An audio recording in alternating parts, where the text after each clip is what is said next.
Our final reading in this service of the Passion of Jesus Christ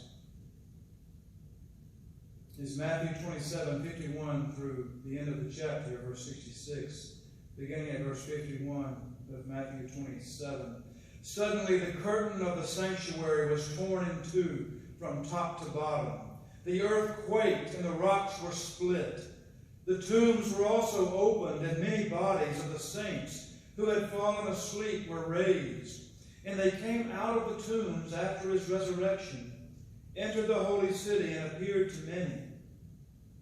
When the centurion and those with him who were keeping watch over Jesus saw the earthquake and the things that had happened, they were terrified and said, "Truly, this man was the Son of God."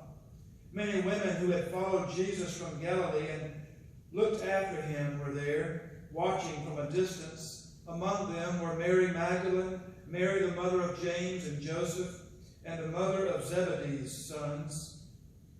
When it was evening, a rich man from Arimathea named Joseph came, who himself had also become a disciple of Jesus.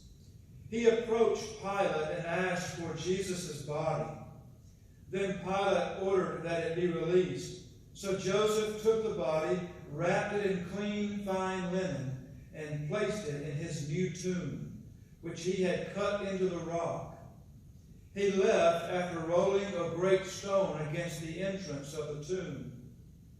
Mary Magdalene and the other Mary were seated there, facing the tomb.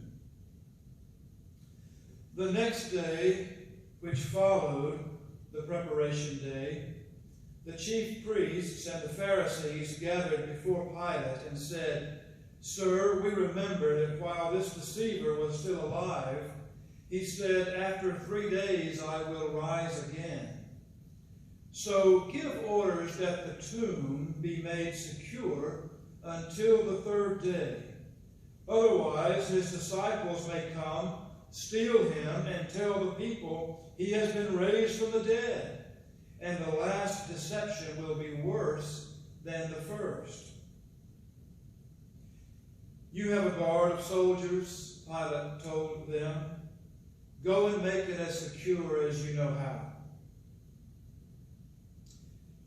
They went and secured the tomb by setting a seal on the stone and placing the guard. The Word of God.